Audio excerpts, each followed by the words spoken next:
Welcome to Dogcast Online channel. Today we're taking a deep dive into something probably a lot of you have seen, why dogs lick their paws. You might see your own furry friend doing it and think, okay, is this just normal grooming or is it something else? Yeah, that's a great question. And look, some paw licking, totally normal. It's part of how they groom themselves, especially maybe after coming inside.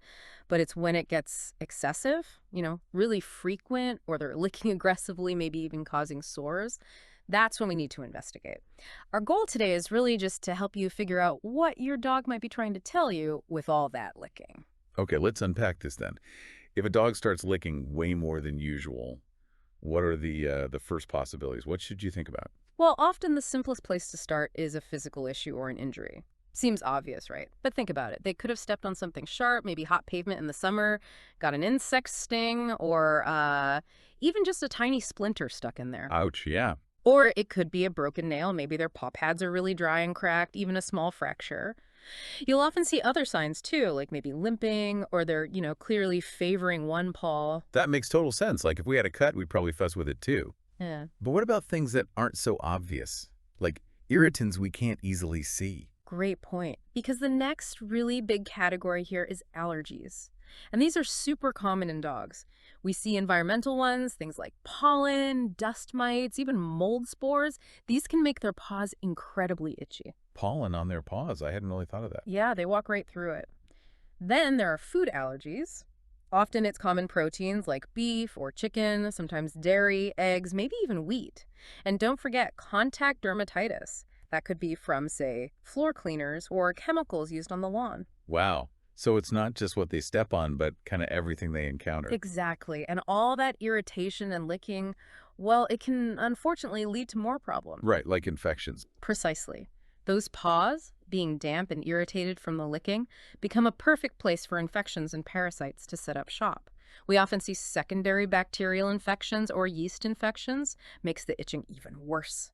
And then you've got your usual suspects: fleas, ticks, mites. Even things like hookworms can cause paw irritations sometimes. Okay, so injuries, allergies, infections. What else? Are there other medical things to consider? Yes, definitely. We also need to think about other medical conditions. This could be anything from abnormal growths like cysts or maybe even tumors. Arthritis is another one, especially in older dogs. It can affect those little joints right down in their toes. Painful. It can be. Then there's neuropathy, which is nerve pain, or even certain endocrine disorders like hypothyroidism. An underactive thyroid can cause all sorts of skin issues. Gosh, it's really quite complex, isn't it? It's clearly not always just stop licking your paw. Not at all. So what about when it's not physical? Maybe something going on in their head. Yes. This is where it gets really interesting and often quite surprising for owners. Behavioral concerns and lack of enrichment. Things like boredom, simple boredom, or anxiety, stress. These can all trigger paw licking as a kind of self-soothing mechanism. They're like a nervous habit. Exactly like a nervous habit. In really severe cases, it can become obsessive-compulsive, leading to a condition called acrylic dermatitis, basically, a nasty skin lesion caused just by chronic licking. Also, just not enough mental stimulation. Puzzle toys, training sessions, or not enough exercise can sometimes lead to attention-seeking behaviors, and licking can be one way they try to get noticed. Huh. So the licking itself can almost become the problem, even if the original cause is gone. It absolutely can. It's like the behavior gets ingrained. Okay, so we have this huge list of potential causes, from a tiny splinter right up to anxiety. What are the real warning signs, the red flags that tell you, okay, time to call the vet? Right. You need to act if the licking is just excessive, like it's going on for long periods, or it's happening really often. Definitely if it's causing actual physical damage, you see redness, swelling, any sores, discharge, scabs, anything like that. Okay. And also watch for changes in their behavior. Are they distressed? Do they seem reluctant to walk or move? Getting to the vet early is really key here.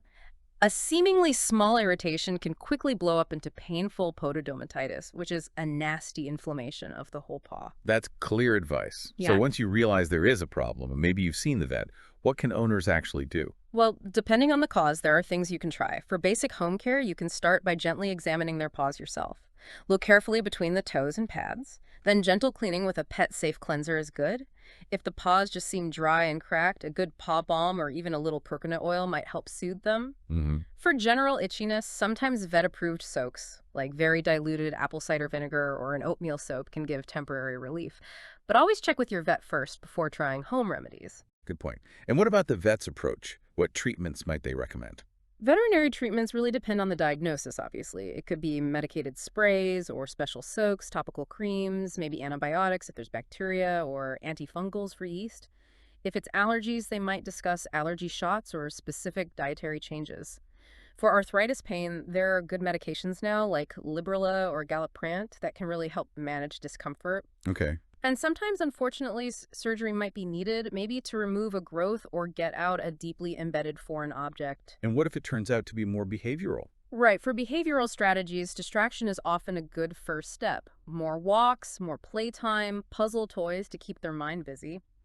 If anxiety is the root cause, you look at anxiety reduction techniques, things like calming pheromone diffusers, keeping a really consistent routine.